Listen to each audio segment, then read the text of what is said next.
umwe unobva waputirwa nasatani achikuzevezera sokuti aya kungwara kwako kurongeka kwako.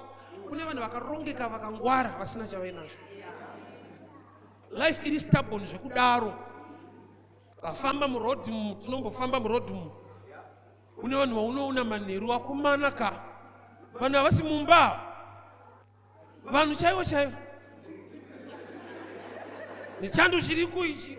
Munhu haasi kumba ichi chiri kuitika. Nyasha dzikashayikwa runako ari kubhadhare. Sorry, kanenge karafi sure. Tinofamba isinotoona. Alright, let me take you to wedding. Ona picture wedding kuti kune tradition yekuti munhu ari kuchata anovharwa kumeso kudai. Vari kuperekedza vari kuchata ndiye anenge akavharwa anozonzi you may kiss the bride of this veil. Picture iyo ngaikuudze kuti dzimwe nguva ari kutochata akavharwawo. Vari kuperekedza vakatoti nakei. Unotozviona veil yabviswa kuti inyasha zvechokwadi. So unoperekedzwa nevakati nakei.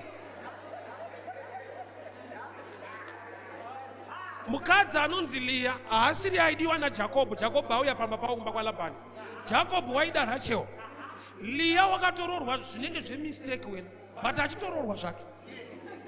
Zvichitobuda pachena kuti haasiri Jacob mangwana nakakomplaina kuti mandipa munhu asiriye, but haana kumuramba asiriye wacho. Leah akawanirwa nyasha dzekuti kana ari masikati hadiwe, but kana waahusiku anotoreka. Brati kune type yekuti haitomboda zvinhu zvakanaka, inotoda mukuipa kwazvo ndomune zvinhu zvavo. Peter usiku hwese vaedza mazano nekungwara hapana chabuda. But kune murume ataura shoko.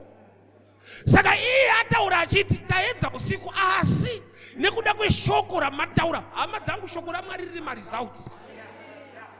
Hazvinei kuti vanokuvenga vakati kudii.